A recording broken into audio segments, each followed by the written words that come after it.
Memetik kata-kata JF Kennedy, usah disoal, apakah sumbangan negara kepada kamu?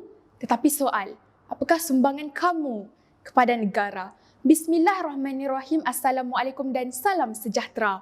Sekalung apresiasi saya ucapkan buat barisan panel hakim, seterusnya warga intelektual pencetus wawasan negara. Salam ukuah buat semua penutur bahasa. Berdirinya saya di pentas perdana ini dengan penuh iltizam ingin menyebarkan sedikit dogma berpandukan tinta dan wacana para sarjana menerusi mauduk bicara sukan menjana kecemerlangan negara. Hadirin sekalian, menerusi mauduk bicara, sesungguhnya sukan dapat ditakrifkan sebagai suatu kegiatan yang memerlukan kemahiran serta kentakasan dan tenaga untuk meningkatkan kesihatan pada tahap yang optimum. Manakala frasa menjana kecemerlangan negara dapat didefinisikan sebagai suatu asbab yang menjadi faktor kemajuan kepada negara. Persoalannya, apakah yang menjadi bukti sukan dapat menjana kecemerlangan negara? Sedang hadirin berintelektual tinggi dengarkan cetusan idea yang pertama, sukan melahirkan masyarakat yang progresif. Sedari sejak awal pembangunan industri sukan di negara kita, Malaysia berjaya melahirkan masyarakat syumul dan holistik serta berminda kelas pertama. Ibarat peribahasa, badan cergas, otak cerdas. Setiap titik peluh atlet yang berkeringat dalam membina kejayaan Malaysia dapat dijadikan pemangkin kepada masyarakat kita. Tamsilnya, kejayaan beregu lelaki negara Aaron Chia dan Soh Woo Yik yang berjaya menamatkan penantian gelaran sulung Malaysia di pentas kejohanan badminton dunia menunjukkan sikap masyarakat kita yang tidak pernah berputus asa dan sentiasa gigih untuk menempa nama di persada antarabangsa. Malah, kejayaan jaguh berbasikal negara Datuk Azizul Hasni Awang yang telah berjaya meraih pingat untuk kali yang ke-11 di kejohanan trek berbasikal Asia. Coretan bersejarah ini menunjukkan bahawa masyarakat Malaysia merupakan masyarakat yang sentiasa berdaya saing dan menabur bakti kepada negara agar Malaysia dapat berdiri sama tinggi duduk, sama rendah dengan negara-negara maju yang lain. Tuntasnya, kita perlulah memanfaatkan aktiviti sukan ini agar dapat memberikan hasil yang bermakna kepada negara.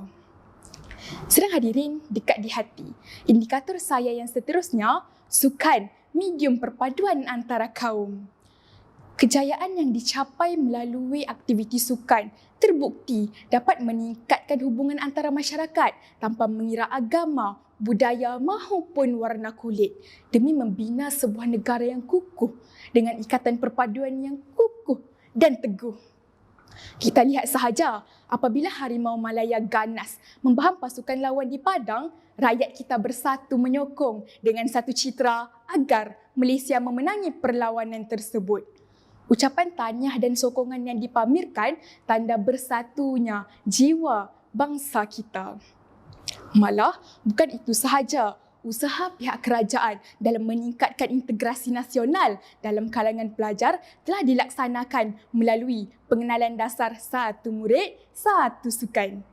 Impaknya, kita dapat merealisasikan falsafah pendidikan kebangsaan yang ingin melahirkan masyarakat dan model insan berkualiti dari aspek jasmani, emosi, rohani dan intelek. Kerana jangan kita lupa, peristiwa 13 Mei 1969 yang menjadi titik bersejarah penuh berdarah dalam sejarah perpaduan kaum di Malaysia memperlihatkan sikap egoistik masyarakat kita yang mencemarkan maruahnya sendiri. Oleh itu, jika tidak mahu pisang berbuah dua kali ayuh, kita memajukan industri sukan di negara yang menjadi faktor penyumbang kepada peningkatan masyarakat ibarat seikat bak sirih serumpun bak serai. Sedang hadirin dekat di hati, cetusan idea yang seterusnya, sukan menjana ekonomi Malaysia. Senario industri sukan kini berkembang dengan pesat, ibarat cendawan tumbuh selepas hujan. Kementerian Belia dan Sukan dalam menjana ekonomi Malaysia melalui pengiktirafan Stadium Bukit Jalil sebagai bandar sukan. Malah, kutipan hasil jualan tiket sewaktu Piala Perlawanan Akhir Piala FFF Suzuki 2010 menunjukkan kesetiaan dan sokongan daripada masyarakat kita dan juga seterusnya yang menyumbang kepada ekonomi Malaysia. Sehubungan dengan itu juga, selari dengan status negara maju, Malaysia juga acap kali menjadi tuan rumah dalam penganjuran sukan berprestij di peringkat antarabangsa. Pada tahun 2017, Malaysia telah menjadi tuan rumah dalam penganjuran sukan SEA yang merupakan sukan yang tertinggi di peringkat Asia Tenggara dan seterusnya menarik perhatian pelabur luar untuk melabur di negara kita. Kesannya, secara amnya, kita dapat meningkatkan ekonomi negara.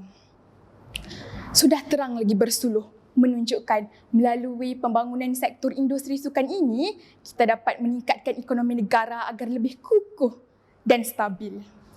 Sedang hadirin yang dihormati, indikator saya yang seterusnya, sukan menjamin kesihatan yang berkualiti. Muktakhir ini masalah obesiti dalam kalangan masyarakat kita kian menggerunkan dan merungsingkan pelbagai pihak. Menurut data yang dikeluarkan oleh Kementerian Kesihatan Malaysia yang memaklumkan kadar obesiti di Malaysia adalah yang tertinggi di Asia Tenggara iaitu 15.6%. Sekiranya tiada modus operandi serta prakarsa yang dilaksanakan, sudah tentu banyak padah yang perlu ditanggung. Ibarat sesal dahulu pendapatan, sesal kemudian tiada guna. Namun, mimpi ngeri ini berjaya kita tangani dengan usaha pelbagai pihak yang berganding bahu bagai aur dengan tebing. Peningkatan kemudahan rekreasi seperti taman awam, laluan berbasikal serta fasiliti sukan dapat memberi kemudahan kepada penduduk kita untuk melakukan kegiatan bersukan. Hal ini dikatakan kerana melalui aktiviti sukan, kita dapat meningkatkan tahap kardio kita dan juga stamina yang seterusnya dapat memastikan kita mencapai berat badan yang ideal. Malah, melalui aktiviti sukan juga, kita dapat mengelakkan diri daripada penyakit yang berbahaya seperti obesiti. Akhirnya, apabila kita mendapat badan yang sihat, sudah tentu kita dapat menjadi individu yang lebih aktif dan progresif untuk berdaya saing di peringkat dunia dan seterusnya menunjukkan kita merupakan ibarat bunga bangsa yang dapat menyebarkan keharumannya dengan menabur bakti pada negara.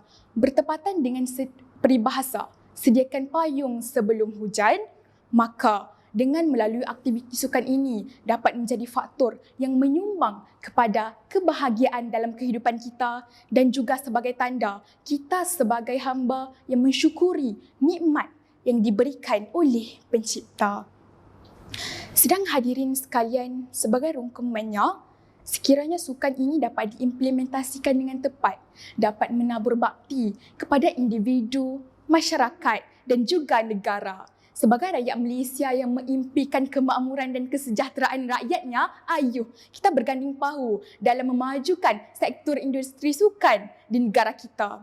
Sekiranya generasi pada hari ini tidak memartabatkan sukan, hancurlah negara pada masa yang akan datang. Akhir kata daripada saya, majulah sukan untuk negara. Sekian wabillahi taufiq wal hidayah. Wassalamualaikum warahmatullahi wabarakatuh. Sekian Sri Kandi Bestari, mohon permisi. Assalamualaikum warahmatullahi wabarakatuh.